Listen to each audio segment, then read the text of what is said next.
If you look online to find financial advice, you'll hear and see similar things.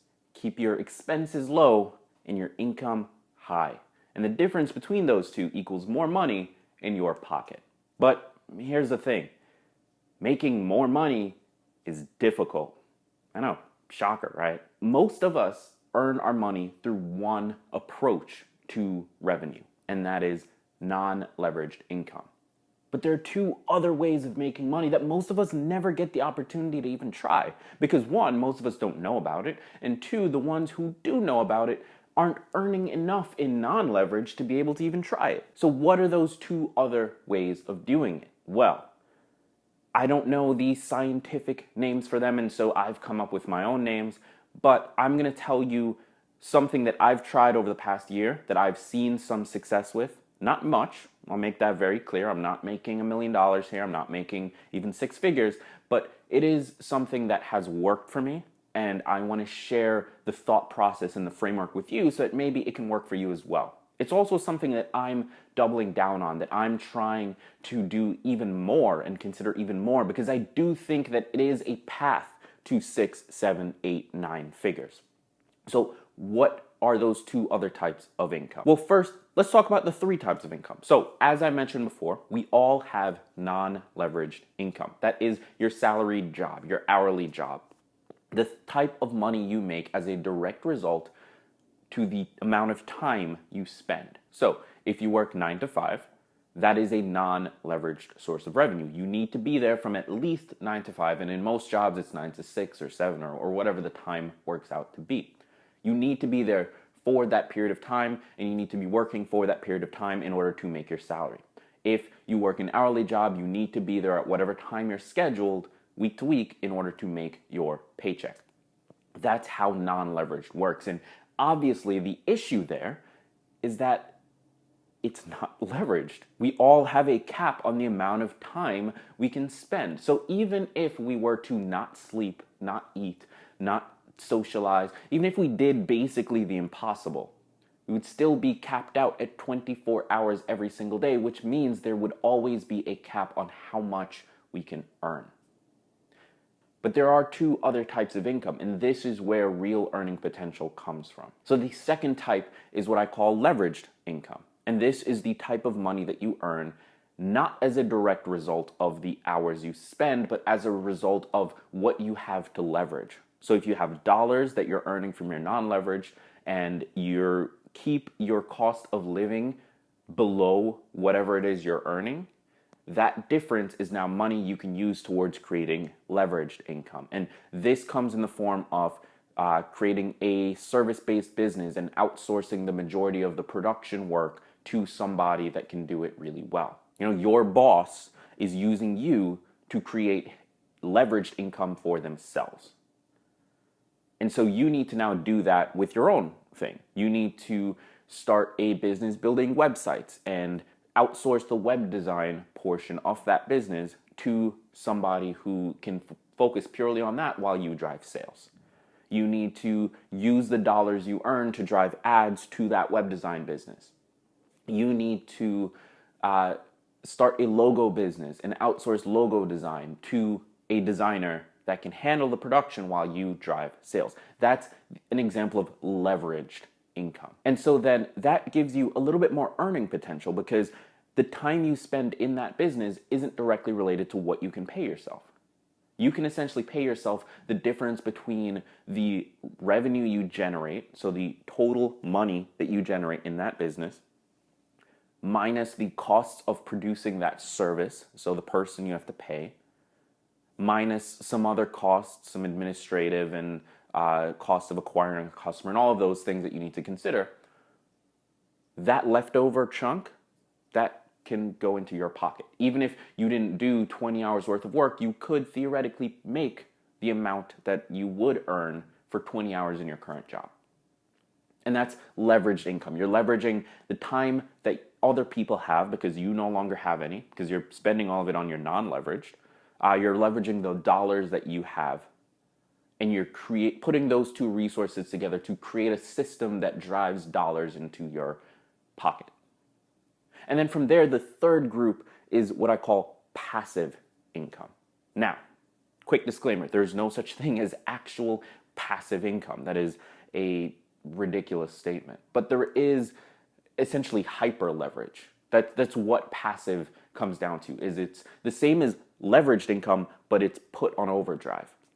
So this is taking your dollars and putting it into a investment account. So your 401k, your IRA, any stock trades that you might look into. This is taking your money and putting it somewhere that will allow it to grow over time. This is putting in a little bit of time up front to create something that drives sales for a product, a digital product that you don't have to worry about delivery, because there are systems that can take care of that. You don't have to worry about creating the product every single time, because once you do it, it's done. This is selling affiliate marketing. So partnering with a company and having them pay you X percentage of a sale when you drive a sale to them, and then using content or some sort of hands-off approach to selling that affiliate product. This is hyper leveraged income. And that's really the goal that we're all trying to get to, is that point where you can earn money that's completely not related to the hours you spend at all. Money in your sleep is what all the scam artists talk about. So that's the type of income that they're referring to when they say passive income, when they say earn money while you sleep, that sort of thing. So then how do you do this? Because most of us don't know about these other two sources. Most of us don't realize that you can make money through leveraged methods. Most of us don't realize that you can make money through hyper leveraged or passive methods. We're all stuck here in this first step. We're all stuck in non-leveraged. We earn dollars for the time we put in. We are driving somebody else's leveraged machine. So how do we get from there to having a financial portfolio that is a good spread of all three? Because that's the secret. The secret isn't to earn money from any one of these sources. It's to combine them, to have a spread in our portfolio. So how do we get there? Well, it's simple, but it's hard as hell. So what do I mean by that? It's simple, but it is hard as hell. What do I mean by that? When I say it's simple, I mean that there's a framework we can follow. There's a system we can use as a basis for our actions. And that will allow us to very easily and very quickly get 3 different sources of income spread across these 3 different types. But it is hard as hell because it requires a significant amount of work. It requires a significant amount of knowledge. You're going to have to learn things that you don't currently know. You're going to have to learn to use systems that you probably haven't even heard of. And you're going to have to put yourself into a place that's uncomfortable. That's how growth happens. And financial growth is no different. So what is that framework? What is that system? Well, I can't speak as a millionaire because I'm not one. I can't speak as someone earning 6 figures because I'm not one. But I can speak as someone who earns all of his income on his own. I can speak as someone who has been self-employed now for a year and is still alive and making just about the same amount as I did when I worked a full-time job.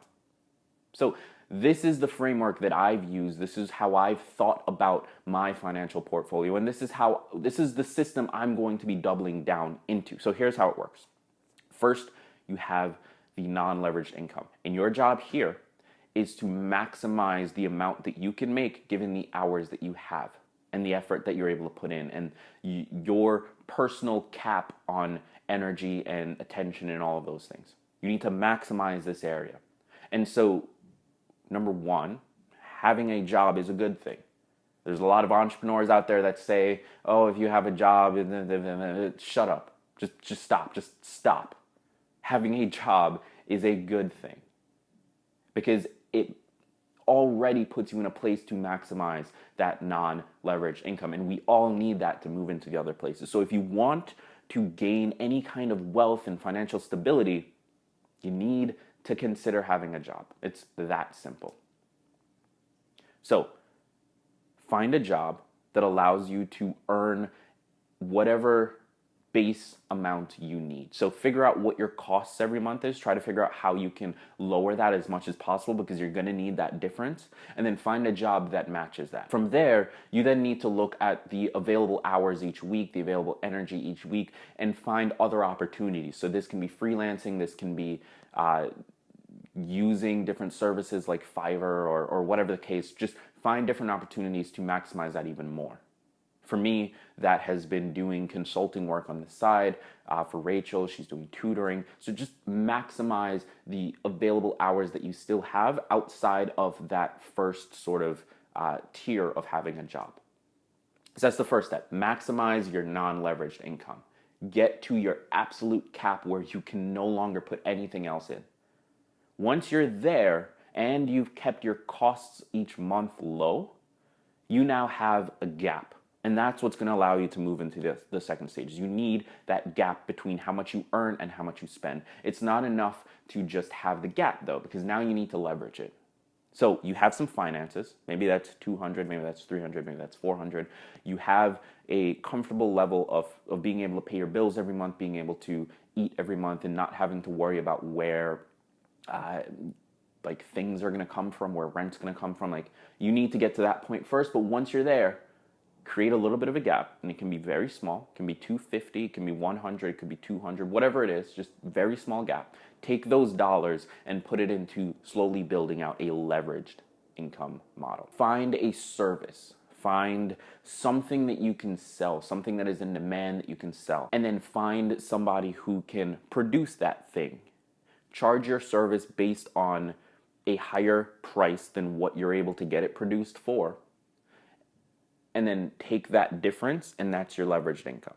Now, it's a little bit simplified. There's a lot of other things to consider, but for the purposes of this video, take those dollars you earned in non-leveraged, put them towards building some sort of system where you have somebody that you're paying to do a little bit of production work, and you're driving sales to that service, and you're taking the difference between those two, the cost of production or the cost of the product to the end customer minus the cost of production for you. That's your leveraged income. That's your leveraged revenue, let's call it. Now you have two sources, because the beauty of leveraged is that it doesn't require that many more hours from you. You know, it's not another 9 to 5.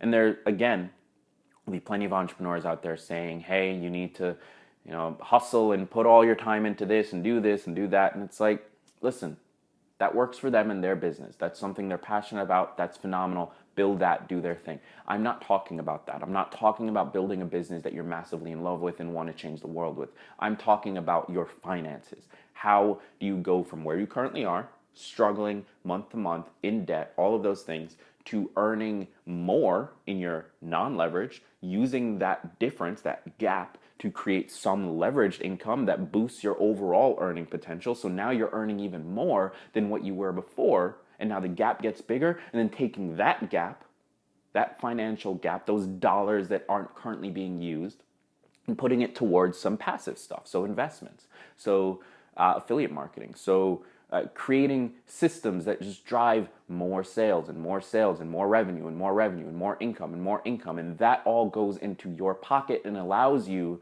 the safety net required to actually enjoy your life, to actually not stress month to month about where money is coming from, about where your rent is going to come from, about how you're going to pay off your debt. Now, again, there are so many minor things that you're going to have to learn in this process. Like, I can't stand here and tell you all of it. It's just something you have to start doing. But this framework works. It's something I've done. I've seen the benefits of it. For me, my non-leveraged income for the longest time was services, doing podcast production, doing coaching, doing consulting. Like, that's where my income came from. That's exactly what it is right now. That's my non-leveraged. Over the last year, some of my leverage sources have been selling a course, have been selling web design that I'm outsourcing to somebody else, have been selling logo design that I'm outsourcing to somebody else, have been selling podcast sponsorships because I have an audience there, and so I'm leveraging the attention of that audience to get a podcast sponsorship that pays me $120 for a 30 to 60 second ad read. This works. Now, I haven't gotten to the point where I can get to hyper leverage, but that's just because I've been lazy. But that's not because the system doesn't work. The system works. The framework works. It doesn't mean everyone can do it, because not everyone is going to be comfortable enough and intelligent enough and talented enough and all the things that you need in order to be able to do this effectively. But it is possible, and this system, this framework works. This is what everyone does. If you look at the income of the top performers in the world, the people we all consider wealthy, if you look at their income statements, this is how it breaks down. Now, for them, a lot of their income might actually be coming from those second two sources, but they got there because they maximized the first source and they kept their costs as low as possible. And that's something you can control. With that said, I've been Gregg Clunis. This has been Here's the Thing.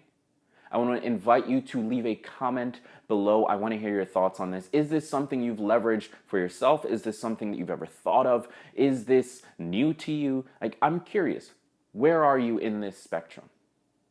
For me, I'm sort of in the middle of phase 1 and phase 2. So I've got my non-leveraged, building back up the leveraged, and then eventually I'm going to move into hyper-leveraged or passive or whatever we want to call it. I want to hear where you are. Leave a comment below. Let me know. Let's have a conversation. Share your experiences. And then once you do that, I want to invite you to subscribe, because when you subscribe, you will never miss a video. And I'm going to be releasing at least 1 or 2 of these a week, plus some surprise stuff in the middle of the week that you don't want to miss. So I've been Gregg Clunis. Thank you for watching the show. Thank you for watching Here's the Thing. Peace.